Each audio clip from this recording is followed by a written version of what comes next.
آل سيدنا محمد. أعوذ بالله من الشيطان الرجيم. بسم الله الرحمن الرحيم. الحمد لله رب العالمين، والصلاة والسلام على سيد المرسلين وعلى آله وصحبه أجمعين.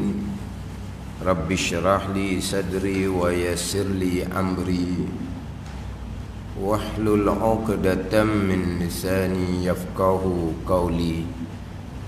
سبحانك لا علم لنا إلا ما علمتنا إنك أنت العليم الحكيم. ولا حول ولا قوة إلا بالله العلي العظيم.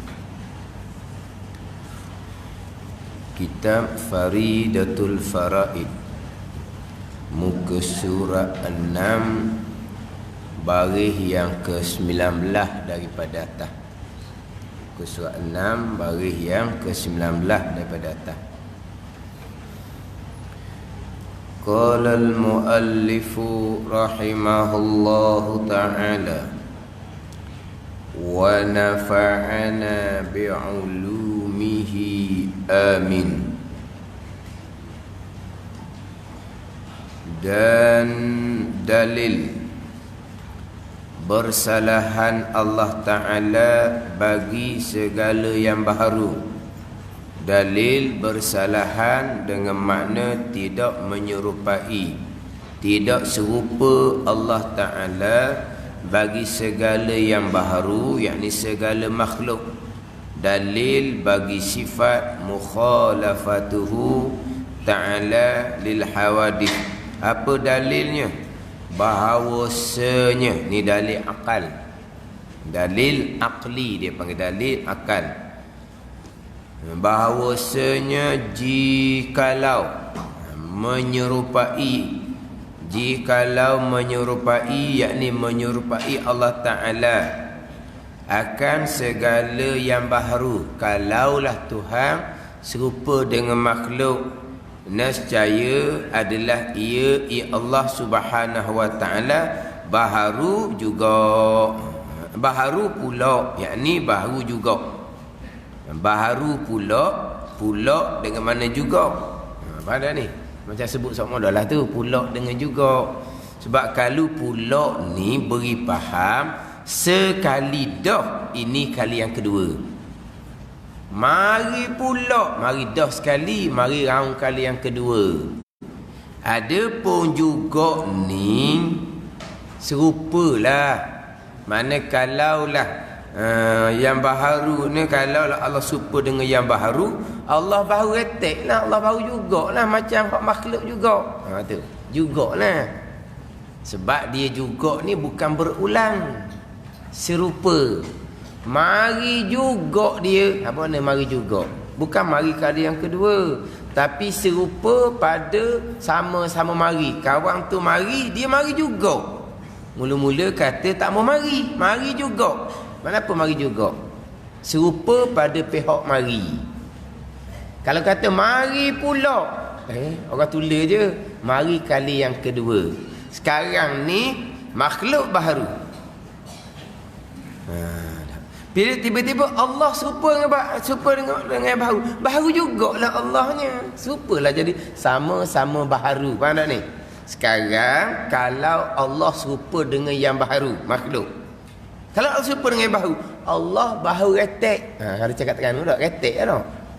Retek. Bukan geletek ni. Geletek lain. Retek. Betul tak sebut? Retek. Saya kadang-kadang kena tanya orang juga. Sebab cakapan saya ni dia campur aduk. Tak ada negeri cakap ni. Sekarang ni adalah Terengganu sikit. Adalah Terengganu sekarang, duduk Terengganu. Jadi duduk Terengganu, cakap Terengganu, ngaji di Kelantan, cakap Kelantan, pergi Fotoni, cakap pasang dia. Duduk Jertih Besut, cakap pasang Besut macam Kelantan juga. Jadi cakap dia capur, duk pondok pula saing budak-budak luar, budak Selangor, budak apa, cakap pasang dia. Dan dia cakap ni jadi tak berapa pandai. Dulu masa mula balik kampung, cakap Terengganu orang kata ajuk, dia kata. Tak Terengganu sungguh. Pasang ajuk. Dia kata ajuk. Padahal ni cakap lorat sebenar lain, cakap ajuk lain. Nak cakap ajuk kan lain. Orang kata gitu asalnya, ajuk dia kata. Sekarang ni okey lah. Cuma kadang-kadang nak sebut gapa-gapa kena tanya. Sebab kadang-kadang perkataan tu orang Terengganu tak pakai. Orang Kelantan pakai. Kadang-kadang orang Kelantan tak pakai, orang Petani pakai. Jadi saya sendiri pun jadi semabuh. Waktu perkataan mana sebenarnya tu. Atau kadang-kadang kena tanya tu. Kena tanya. Mana retek ni, orang Kelantan cakap ada retek. Ada orang Kelantan sini. Maknanya jugok ni retek nah. Jadi kalaulah Allah serupa dengan yang baharu, Allah baharu juga. Bukan Allah baharu pula. Jadi Allah baharu pula ni tak dia baharu dah. Ni baharu pula. Ada bukan gitu. Hak tadi baharu tu makhluk. Oleh kerana Allah serupa dengan yang baharu, Allah baharu juga. Itu makna juga. Mana letak makna pula ni dengan makna juga. Pula yang ni juga. Kena beki juga situ tu. Takut makna kita tak faham. Bahawasanya jikalau menyerupai, yakni menyerupai oleh Allah akan yang baharu. Kalau Allah serupa dengan yang baharu, serupa pada zat baharu ni berbentuk besar kecil, Allah pun berbentuk besar kecil juga misalnya. Kalau serupa dengan yang baharu, nescaya adalah ia Allah baharu pula, yang ni baharu juga. Dan iaitu baharu Allah Ta'ala ni mustahil. Kenapa mustahil? Kerana telah sabit, telah tetap sedianya, mana kidam Allah dengan dalil yang telah lalu. Kerana telah sabit, telah tetap sedianya. Kalau telah tetap sedianya, kita tak pernah faham ni. Telah tetap kidamnya, tu mudah faham. Kalau kata telah sabit, telah tetap sedianya. Tetap sedia, kita sedia ni kadang-kadang tak berapa nak faham juga. Sedia apa? Kidam tu. Kenapa kata baharu Allah mustahil? Kerana telah sabit, telah tetap kejak dah sedianya, yakni kidam Allah dengan dalil yang telah lalu. Kan kejak dah kan sifat yang kedua tu kan. Sebab itulah kata antara satu sifat ni berkait. Faham tak ni? Jadi bukan ulama susung tu, ulama susung berkait. Mana ada Allah, ada yang hakiki, ada yang zati. Ada yang hakiki itu macam mana? Ada yang tidak ada permulaan. Tu mula-mula. Kalau ada macam kita ni asal tak ada. Ada kita ni diadakan kemudian pula timbul tak ada pula. Ada menengahi antara dua tak ada sebelum dengan tak ada selepas. Tak ada sebelum dipanggil Adam sabit, tak ada dahulu, dan tak ada yang lahir yang akan datang. Ada seumpama tu, ada umpama bayang je sebenarnya, bukan ada yang hakiki. Ada memang ada. Ada memang ada. Quran sebut ada. Mata kasar kita pun nampak ada lah. Quran pun sebut ada. Alhamdulillahi Rabbil Alamin. Segala puji bagi Allah. Allah Tuan kepada sekalian alam. Ni Tuan kepada sekalian alam. Alam ada ke tak? Ada lah. Sebab Allah Tuan dia. Allah Rabbil Alamin. Allah Rabb, Tuan yang hakiki bagi sekalian alam, sekalian makhluk, sekalian yang baharu. Jadi alam, makhluk yang baharu ada ke tak? Mesti ada. Sebab Allah Tuan kepada alam yang ada. Kalau alam tu tak ada, makhluk tu tak ada, Allah Ta'ala Tuan kepada benda tak ada. Tak jadi gitu. Quran sebut jelas-jelas kita ada. Hak mata kasar kita pun nampak kita ada. Tapi ada kita ni bukan ada yang hakiki lah. Sebab asalnya tak ada. Ada yang hakiki macam mana? Ada yang tidak ada permulaan. Disusuli sifat yang kedua, sifat kidam. Bila Allah tidak ada permulaan, pasti tidak ada kesudahan. Maka disuding dengan sifat baqa. Allah yang sediakan yang tidak ada permulaan ni, pastilah mukhalafatuhu ta'ala lil hawadith, bersalahan dengan segala perkara yang baharu. Sebab kalau Allah tidak bersalahan dengan segala perkara yang baharu, Allah jadi samalah baharu juga. Allah baharu juga, bokehlah sifat kidangnya. Bukan kata bokeh sifat kidang, sifat wujud pun jadi bokeh. Dan kalau baharu, maka lucuklah sifat wujud. Bukan kata lucut sifat kidang saja. Lucuklah sifat wujud, wujud Tuhan, wujud yang hakiki. Ada ni. Sebab itulah susunan tu, ulama susun tu ada hikmah dia tu. Kemudian lucu satu sifat, lucu sifat yang lain. Pada ni lucu satu sifat, lucu sifat yang lain. Sebab tu nak kena mati sesa. Allah ada yang wajib, ada yang hakiki, ada macam mana yang tidak ada permulaan, yang tidak ada kesudahan. Allah yang tidak ada permulaan, Allah yang tidak serupa dengan perkara yang baru. Kalau Allah serupanya ke baharu, wujud kidang bakak jadi lucu habis tu. Ada ni. Ini hak susunan sifat 20. Jadi kalau Allah menyerupai yang baharu, nescaya Allah baharu juga. Baharu Allah mustahil. Kerana telah sabit, telah tetap sedianya kidam Allah dengan dalil yang telah lalu. Maka sabitlah, maka tetaplah, kejaplah bersalahan bagi yang baharu. Dan apabila sabit demikian itu, sabit bersalahan bagi sekalian yang baharu, tetap kejap Allah bersifat dengan mukhalafatuhu ta'ala lil hawadith, mustahilah lawangnya. Mana lawang dia? Iaitu menyerupai akan perkara yang baru. Mustahil Allah Ta'ala bersifat dengan mumasalatuhu ta'ala lil hawadith, menyerupai Allah akan segala yang baharu. Sifat wajib mukhalafatuhu ta'ala lil hawadith. Sifat lawang dia mumasalatuhu ta'ala lil hawadith. Mustahil menyerupai sama Allah Ta'ala dengan segala yang baharu. Ini dalil akal. Dalil Quran lah mudahnya. Mana? Walam yakullahu kufuwan ahad. Clear tu. Hak dalil hak ayat Quran. Laisa kamithli syai'un wa huwas samiul basir. Baca ayat tu. Sebab dalam kitab kita ni ada ni. Laisa kamithli syai'un, laisa kamithlihi syai'un wa huwas samiul basir. Ada ayat tu. Sifat wujud, sifat kidang, sifat baqa, sifat qiyamuhu ta'ala binafsi sampai ke sudah, tak ada pun didatangkan ayat Al-Quran sebagai dalil. Sifat mukhalafatuhu ta'ala lil hawadith didatangkan ayat laisa kamithlihi syai'un wa huwas samiul basir. Syura ayat yang ke-11. Itu dalil. Dalil nakli, dalil ayat Quran. Tiada sesuatu pun yang sebanding, yang serupa dengan Allah Subhanahu wa ta'ala. Itu dalil nakli, dalil ayat Al-Quran.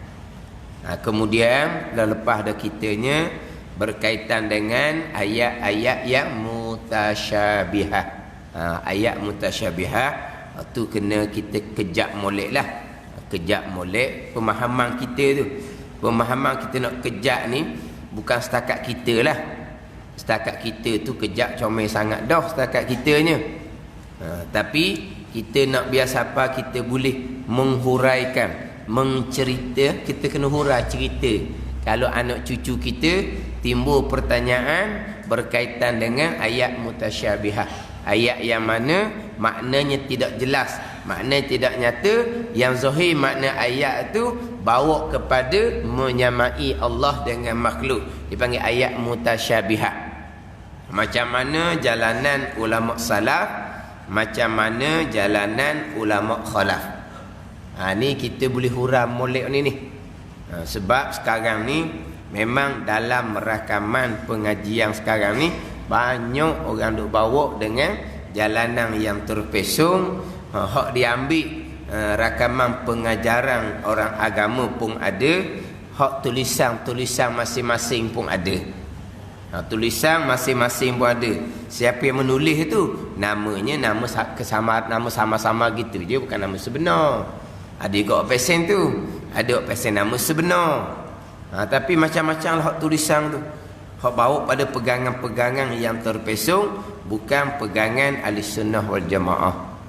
Terutama sekali berkaitan dengan ayat Ar-Rahmanu 'alal arsy istawa. Bermula Tuhan yang bernama Rahman istiwa 'alal arsy, tertinggi atas arasy.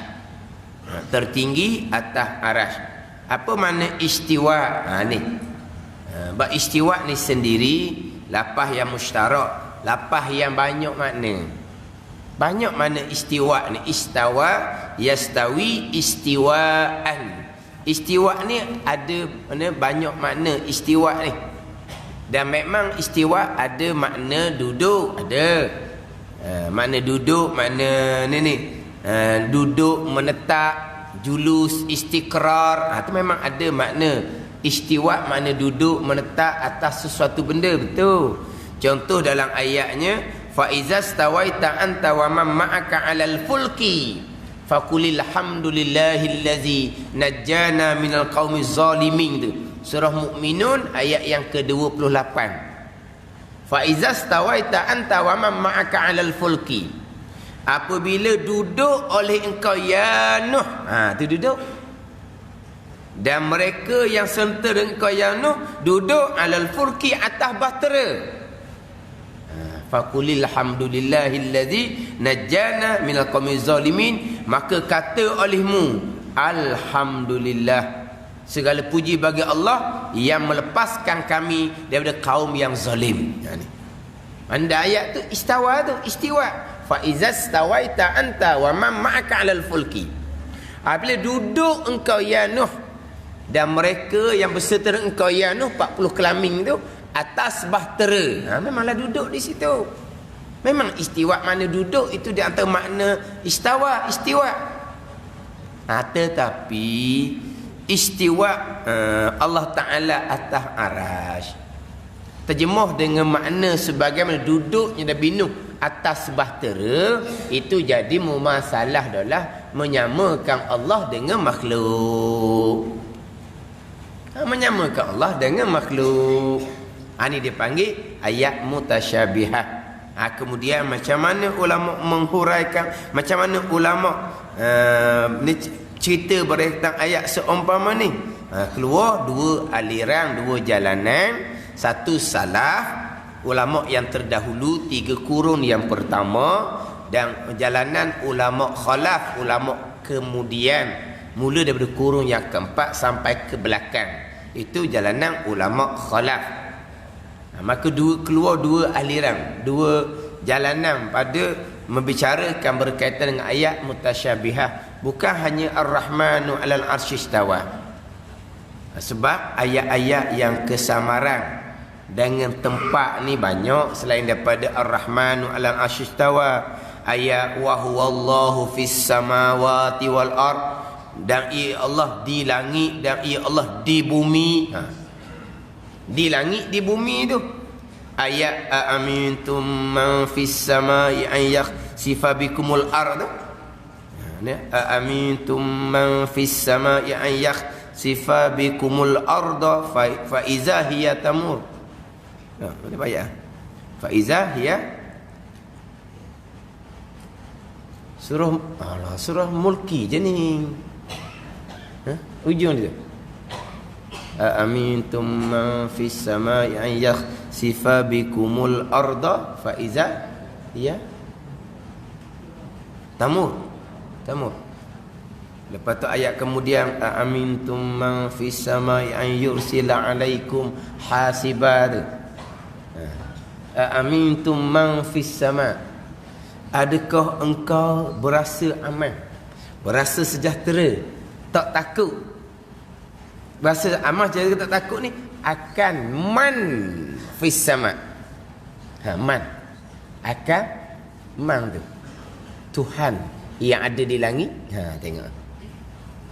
Adakah engkau merasa aman, tak takut kepada Tuhan Tuhan mana? Fis sama, di langit. Ayat tu. Tapi kalau kita buka dalam pimpinan Rahman, adakah rasa aman engkau kepada Tuhan yang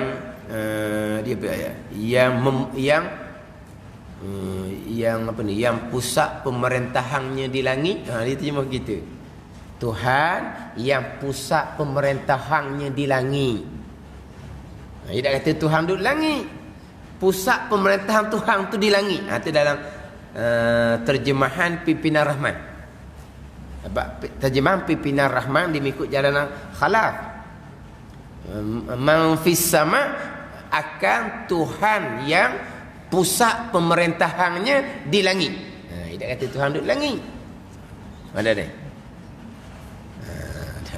Sebab tu kalau masa sebut mengelepah lah, orang banyak duk bahas hadis jariyah. Apabila Nabi tanya ainallah, Allah fis sama.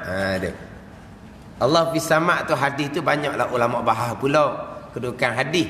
Tapi hadis tu samalah dengan ayat tadi. Man fis sama, Tuhan di langit. Sama ayat tu. Apakah ayat tu lah mudah? Sebab apa? Sebab kalau tunjuk gitu pula Tuhan duduk langit, banyak pula persoalan. Tapi itu hadis mutasyabih. Apa makna hadis itu? Kedudukan hadis satulah. Hadis mutawatir ke tidak? Hadis sahih lah. Hadis mutawatir ke tidak? Hadis ahad ke? Dia banyak pula bahas itu.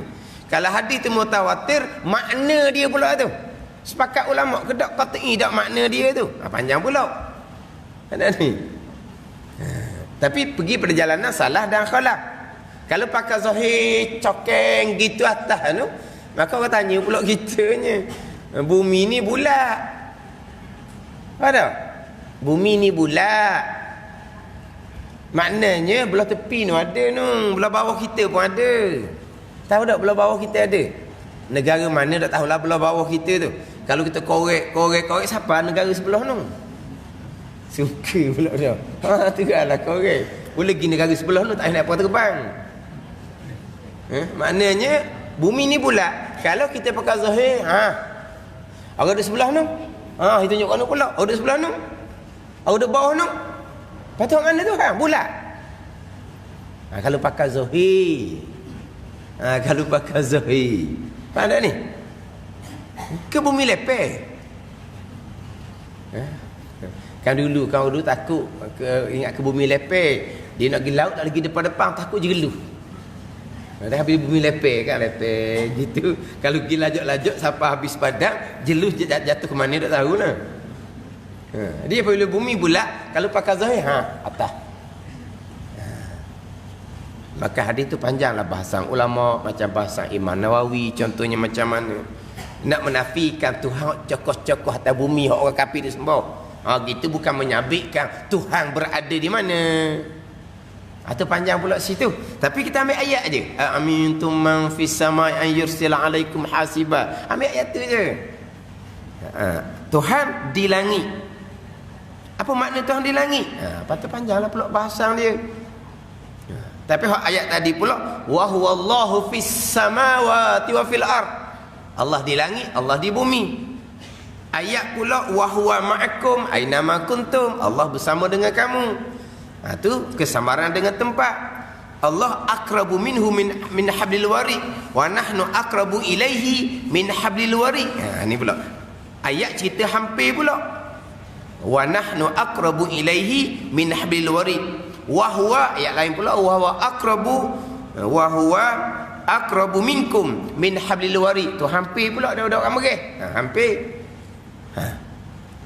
Ada ayat bersama, ada ayat hampir. Ada hadis cerita pula Tuhan ni antara fa inna rabbahu bainahu wa baina qiblatih. Kerana Allah Taala ni antara seseorang yang meludah dengan kiblat, antara pula depan. Aqrabu ma yakunul abdu wa huwa sajidun. Hampir ketika hamba dalam sujud. Tu hampir pula. Itu semua ayat hadis yang kesamaran dengan tempat. Maka jalanan dua, salaf dan khalaf. Bukan hanya bicara Ar-Rahmanu 'alal 'arsy istawa sahaja. Ada ni. Kemudian hak salafnya serah makna kepada Allah Subhanahu wa taala. Tetapi ijma' ahli sunnah wal jamaah menyucikan Allah daripada zahir ayat. Zahir ayat ni Tuhan atas arah, Tuhan di langit di bumi. Zahir ayat Tuhan bersama dengan kita. Zahir ayat Tuhan hampir dengan kita. Zahir itu ijma' ahli sunnah menyucikan Allah Subhanahu wa taala. Lepas mentazihkan, menyucikan Allah Subhanahu wa taala, menyamai dengan makhluk zahirnah tu, menyabitkan tempat bagi Allah. Apa makna kehendak ayat tu sebenar? Ulama salaf cukup mudah, cukup simple, diam, tak menghurai, tak letak makna. Diam saja, serah makna kepada Allah Subhanahu wa taala. Sudah. Mudah, senang. Sebab apa? Sebab serah makna kepada Allah. Kalau orang nak tanya pula, wasu'alu anhu bid'atun. Soal tu bid'ah, haram, jangan duk soal. Mau pula senang ah. Ada ni, tak senang. Zahir makna macam Allah tu bertempat, istiwa atas arah, Allah di langit, Allah di bumi, Allah bersama, Allah hampir, Allah antara pula. Ni macam kesamaran dengan tempat. Ijma' ahli sunnah wal jamaah menyucikan Allah dari zahir ayat. Lepas tu maknanya apa? Jalanan ulama salah simple sahaja, mudah sahaja, tak perlu susah payah nak tafsir, nak bubuh makna ayat mutasyabihah. Lepas tu serah kepada Allah, panggil tafwid, serah kepada Allah. Jangan ada soal bid'ah, senang tu. Tetapi di 3 kurun yang pertama, macam sebut sebelum ni, akidah solid, akidah kemah. Maka kalau kata tak soal lah. Kalau kata beriman setakat beriman dengan ayat tu sendiri dan beriman dengan ayat-ayat muhkamah, lepas tu ayat mutasyabih apa makna serah pada Allah, mereka selesai berhenti setakat tu. Tapi kita orang kemudian ni dalam keadaan zaman banyak kelang kabut, banyak ahli bid'ah, banyak pegangan-pegangan yang terpesong, perlu pada menghuraikan, letak makna yang selayaknya. Itu jalanan ulama khalaf. Itu je. Istiwa alal arsy, Tuhan menguasai arasy. Tuhan di langit di bumi, Tuhan memerintah langit dan bumi. Tuhan bersama, Tuhan mengetahui. Gitu je. Mudah je. Itu banyak hak ulama khalaf letak makna yang selayaknya. Sebab sekarang ni bukan ayat mutasyabihah. Sekarang ni hak pegangan-pegangan yang jelas pun terkadang terpesong. Sekarang ni nak hurah bab ayat mutasyabihah, nak hurah bab rukun iman qada dan qadar pun cuka cemaking sekali. Tu bab qada qadar tu muhkamah tu jelas hak nyata, rukun iman yang ke-6 tu pun cuka cemaking dah. Sama terhubung dengan ayat mutasyabihah ni zaman sekarang. Jadi jalan yang sesuai selamat zaman sekarang jalanan ulama khalaf. Itu je.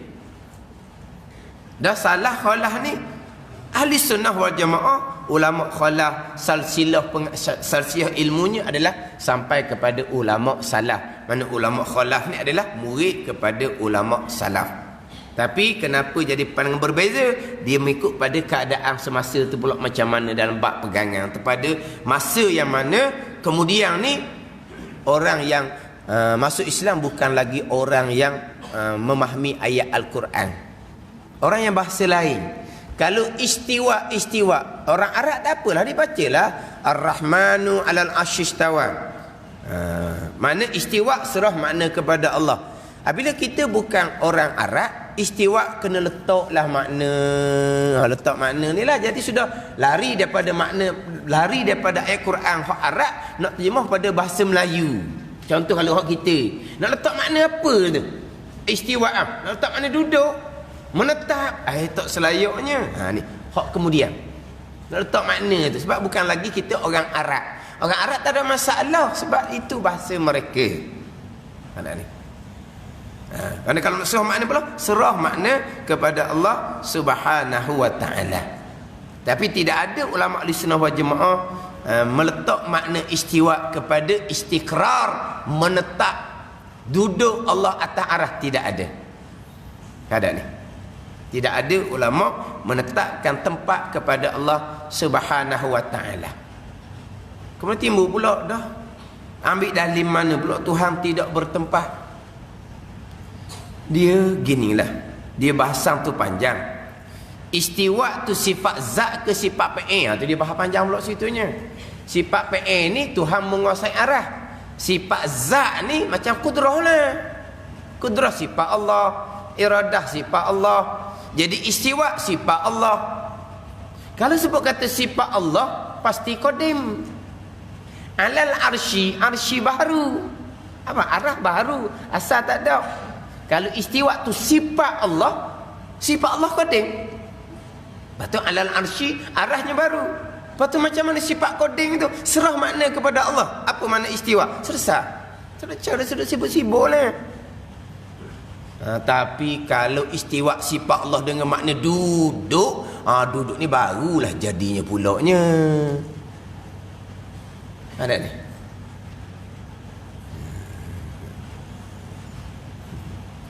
Pegangan kita macam sebut berulang kali, pegangan kitanya kana Allah wa lam yakun syai'un ghairu, ada Allah Taala dan tidak ada serta Allah sesuatu.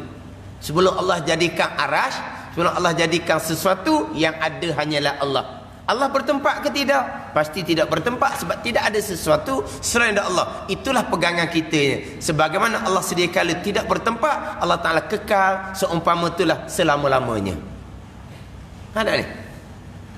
Kita balik kepada sebelum Allah jadikan apa-apa.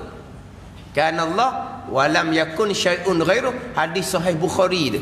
Ada Allah Taala dan tidak ada serta Allah sesuatu. Itu kita maklumlah, kita pun dah reti hadis pun kita pegang gitu juga. Sebab sesuatu ni makhluk yang Allah buat kemudian. Arash ni makhluk yang Allah Taala buat kemudian. Sebelum Allah menjadikan sesuatu, yang ada hanya Allah. Bertempat. Situ. Bertempat ke? Tidak bertempat lah sebab tidak ada sesuatu. Begitu Allah sedia kala, begitulah Allah kekal selama-lama, mustahil Allah berubah. Gitu ya. Lepas tu ayat tadi tu, atas arah, di langit, di bumi, bersama, hampir, antara. Tu ayat hadis mutasyabihah dia panggil. Keluar tadi dua jalan lah. Tapi ijma' di semua jemaah menyucikan Allah daripada zahir ayat. Itu ijma' Ahlussunnah wal Jamaah. Sekarang ni kita faham tak salahnya macam mana, khalafnya macam mana, faham? Salah serah makna kepada Allah. Masalah beriman ke tidak beriman dengan ayat Al-Quran, hak tu rukun iman. Ada soal dah hak tu. Ni kadang-kadang puak terpesong ni tidak berpegang Allah duduk atas arash sebagaimana Quran kata Allah duduk atas arash, maka tidak beriman ayat Quran, maka kafir. Allah jauhnya lagi. Yang pertama dia kata sesiapa yang tidak beriman Allah duduk atas arash sebagaimana Quran kata Allah duduk atas arash, situ sekarut dah. Bila Quran kata Allah duduk atas arash, Quran kata istiwa, Quran tak kata duduk. Yelah istiwa kan duduk. Duduk tu mung. Gitu je lah. Quran tak kata duduk, Tuhan kata istiwa. Tiba-tiba dia kata Quran kata duduk. Tu salah dah sekara. Bila tidak beriman dengan duduk atas arah, dia kata pula tidak beriman dengan ayat Al-Quran, maka kafir. Ada benda tu. Lepas tu jadi bunuh orang Islam mudah-mudah berlaku di Asia Barat. Puak-puak ni kenapa dibunuh mudah-mudah orang Islam di Asia Barat, di Syria apa semua tu? Kerana ni orang kafir belaka ni. Sebab tidak beriman Tuhan duduk atas arah. Ini di antara punca. Di antara. Ada setengah diwak macam saya tidak pernah mengkafirkan orang. Cuma dia tidak beriman dengan ayat Al-Quran. Tidak beriman Al-Quran apa hukum? Ni abang berdeka ni. Belik sekali. Dia kata tidak beriman ayat Quran. Tapi saya tak kata dia kafir. Kalau tidak beriman dengan ayat Al-Quran, gua nak kira tu rukun iman. Sahih lalulah kafir. Sahih lalu. Ni hak tak berpura-pura. Dia tak kafir lalu. Tu tak berpura. Hak berpura ni kita tak pernah mengkafirkan, tapi tidak beriman Quran tu. Dah apa hukum tak beriman Quran?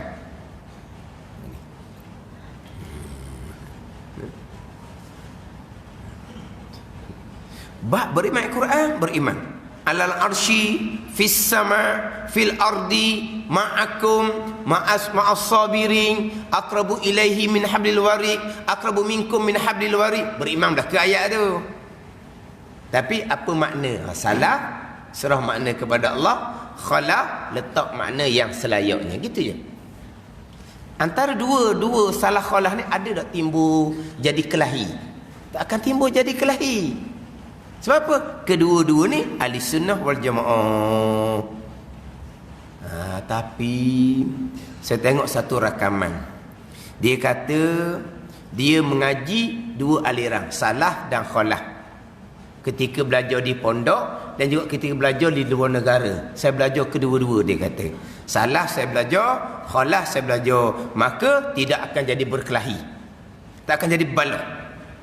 Ada ni, tak akan jadi berkelahi. Tak akan jadi baloh. Baloh ni dia kata belajar satu aliran. Salah saja ataupun khalah saja dia. Jadi berkelahi. Dia tak berkelahi. Dan kita kata siapa pula berkelahi? Tengok dalam YouTube tu. Habis dia lebih daripada berkelahi. Siapa akan membabitkan maki hamung ni? Jadi dia kata dia tidak. Dia belajar dua aliran. Di pondok dan belajar di luar negara. Salah dan khalah. Orang tanya dia berkaitan dengan ayat Ar-Rahmanu 'alal 'arsy istawa. Dia kata dia belajar dua aliran. Salah dan khalah di pondok dan di luar negara. Maka tidak akan berkelahi. Kalau belajar kedua-dua aliran, dia kata. Jadi Ar-Rahmanu 'alal 'arsy istawa, dia kata itu ayat mutasyabihah. Dia kata. Ayat yang menyatakan Tuhan duduk atas langit. Tuhan duduk atas arak. Awal-awal lagi dah. Lagi dah. Dia kata dia ngaji salah dan khalah. Pondok pula dia kata. Pondok tak ada ajar gitu. Tak ada. Sama ada dia belajar sekejap, sama ada dia belajar tak faham, ataupun saja dia bohong, wallahu a'lam. Tapi pondok tak ajar gitu. Orang tanya Ar-Rahmanu 'alal 'arsy istawa, dia jawab itu ayat mutasyabihah. Yang mana ayat tu kata Tuhan duduk atas arah. Kata Tuhan duduk atas arah tu salah orang dah dia cerita. Lepas tu dia suruh orang dengar molek supaya jangan keliru, supaya jadi tak baloh. Sebab dia kata dia ngaji dua aliran tu, salah dan khalah. Mana dua aliran? Dua dia kata. Salah pegang zahir ayat. Pegang zahir ayat. Dengan bahawa Tuhan duduk atas arah. Tuhan atas arah mana zahir ayat? Tu terpesong awal lagi dah. Ijma' ahli-sunnah wal jamaah, salafan wa khalafan, salah dan khalah menyucikan Allah daripada zahir ayat. Dia kata salah pegang zahir ayat. Zahir ayat kata atas arah mana? Tengok. Dia kata dia ngaji dua aliran. Salah dan khalah di pondok dan di luar negara. Mula-mula Ar-Rahman 'alal 'arsy istawa dia kata Tuhan duduk tu nampak dah. Ngaji dua aliran mana gitu. Lepas tu dia gila. Salah pegang zahir ayat. Pegang zahir ayat. Imam Syafi'i pun pegang Allah duduk atas arah juga, dia kata. Allah, kau banyak dia karu. Imam Syafi'i berpegang Allah duduk atas arah. Dia pegangan salah dah. Dia letak pula pegangan salah dia kepada imam-imam muktabar. Ini semua akan berhadapan di mahsyar belaka ni. Mana Imam Syafi'i berpegang Tuhan duduk atas arah? Imam Syafi'i kan berpegang Tuhan istiwa atas arah. Berpegang Tuhan istiwa atas arah. Kita semua ni pun berpegang Tuhan istiwa atas arah. Itu ayat Quran raya. Tak ada orang yang tidak berpegang Tuhan istiwa atas arah. Lepas tu Imam Syafi'i salah. Istiwa serah makna kepada Allah, sama sekali tidak terjemah dengan duduk.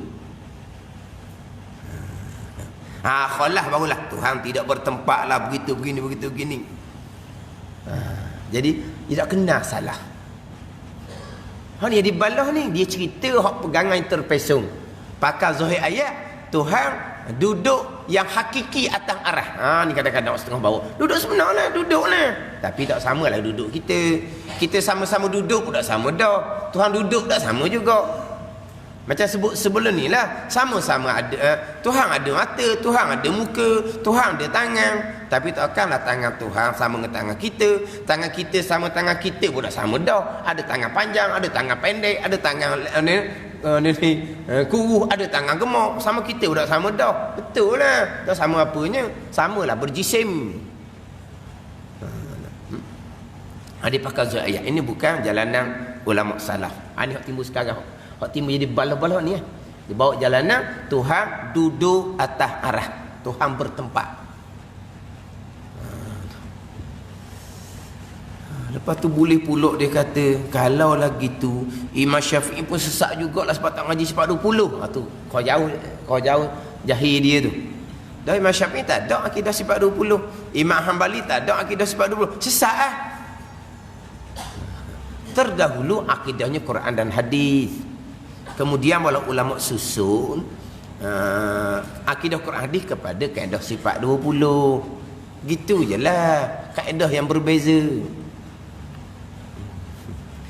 Tapi siapa peringkat lah, dia sebut Asy'ariyah lah, Asy'ari Maturidi.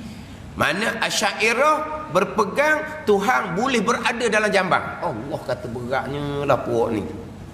Boleh Tuhan berada dalam jambang. Sebab apa? Dah Tuhan tidak duduk di arah, Tuhan duduk di bumi bersama dengan kita. Lah jambang pun boleh ada juga Tuhan. Hinanya Tuhan dibuat ke Tuhan. Ni dia dah lah karut sesat. Dia buat sebab memang ada yang terpesong berpegang Tuhan berada di mana-mana. Itu bukan akidah Ahlussunnah wal Jamaah. Kita tidak menyabitkan Tuhan dengan mana-mana, kita tidak menyabitkan. Tiba-tiba dia kata kita Ahlussunnah wal Jamaah Asy'ariyah menyatakan Tuhan berada di mana-mana. Berarti dalam jambang pun Tuhan ada, dalam disko pun Tuhan ada, dalam rumah pelacuran pun Tuhan ada. Jadi hina Tuhan buat gitu. Siapa berpegang seumpama tu? Ni pelik ni kata ni. Hidup bala-bala benda gitu juga. Nak cerita Tuhan ni duduk juga atas arah. Ini dalam rakaman pengajaran ada, dalam tulisan orang-orang berkenaan pun ada. Gian kita tak apalah. Gian anak cucu kita jaga molek. Kita jalanan ulama khalaf mudah jugalah kita ni pegang Alhamdulillahirabbil alamin. Segala puji bagi Allah. Allah Rabb, tuan kepada alam. Alam termasuk arasy. Allah tuan kepada arasy. Bukan arah tempat duduk bagi Allah Subhanahu wa taala. Itu jalanan ulama khalaf, simple je. Memang dalam ayat Quran pun banyak, wa huwa rabbul arsyil azim. Dan ia Allah tuan kepada arah yang agung. Zul arsyil majid. Tengok tu. Banyak dalam ayat-ayat Quran tu. Fa subhanallahi rabbil arsy amma yasifun. Allah Rabb, tuan kepada arasy. Jadi arasy ni marbuk kepada Allah, yang dimiliki, yang direntahi oleh Allah. Arasy bukan tempat bagi Allah Subhanahu wa taala. Itu jalanan ulama khalaf. Jalanan ulama salaf, istiwa alal arsy serah makna kepada Allah. Rabbil alamin memanglah arah milik Allah. Dah ayat-ayat gitu. Tapi istiwa alal arsy itu ayat lain. Apa makna? Serah makna kepada Allah. Itu ulama salaf. Ulama khalaf mudah jelah. Rabbil arsy, alhamdulillahi rabbil alamin. Tuhan Allah Taala tuan kepada alam, tuan kepada arasy. Arasy bukan tempat bagi Allah Subhanahu wa taala. Kita berpegang tadilah sebagaimana Allah, sebelum Allah jadikan apa-apa, begitulah Allah kekal selama-lamanya. Allah tidak berubah sama sekali. Sebagaimana Allah sedia kala. Kan Allah walam yakun syai'un ghairuhu. Ada Allah dan tidak ada serta Allah sesuatu. Hak sedia kala sebelum Allah buat apa-apa, memanglah pasti Allah tidak bertempat. Sebab tidak ada sesuatu melainkan hanya ada Allah Subhanahu wa taala. Begitu Allah sedia kala, begitulah Allah kekal selama-lamanya. Istiwa alal arsy salah, serah makna kepada Allah. Khala dengan makna Allah memerintah, Allah menguasai, Allah memiliki arasy. Gitu je. Adapun kata Allah duduk atas arah, itu bukan akidah Ahlussunnah wal Jamaah. Itu akidah terpesong, wajib bertaubat. Kalau dia berpegang Allah duduk atas arah, rapat zat Allah dengan arah, macam rapat punggung kita dengan kursi, itu kafir. Kalau dia kata Allah duduk atas arah, tapi taklah duduk macam punggung kita duduk atas kursi, duduk yang selayaknya, itu akidah yang fasik lagi mubtadi'. Akidah yang susah, akidah yang bid'ah, yang wajib bertaubat. Tapi kalau Allah duduk atas arah, duduk macam kita atas kursi ni, itu kafir ijma' ulama. Gitu ya.